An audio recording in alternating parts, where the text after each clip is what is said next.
Bitcoin, BTC, is showing evidence of bottoming out after meeting two necessary conditions, according to popular on-chain analyst Willy. The on-chain analyst tells his 1 million Twitter followers that Bitcoin has already experienced capitulation and the other condition, accumulation, is currently ongoing.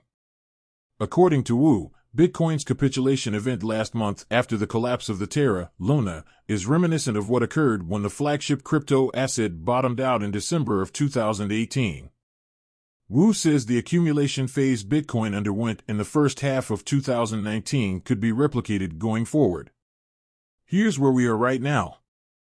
The Luna dump certainly managed to create a capitulation flow of sufficient density, late 2018.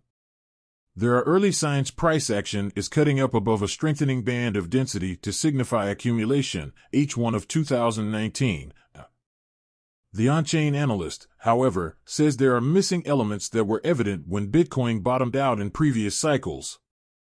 According to Wu, one of the missing elements is that the proportion of Bitcoin being held at a loss is lower than in previous bottoming out periods. Before we celebrate, there's some missing elements. In historical generational bottoms, 60% of the supply is underwater. We only got to 47% this time around. Wu also says a spike in the number of Bitcoin being sold at a loss during a capitulation event is absent this time. Normally we see a buildup of accumulation, 1, near the end of the bear and a large spike at the capitulation event, 2.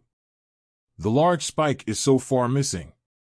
Again, history does not need to repeat as the market is structurally different now in 2022.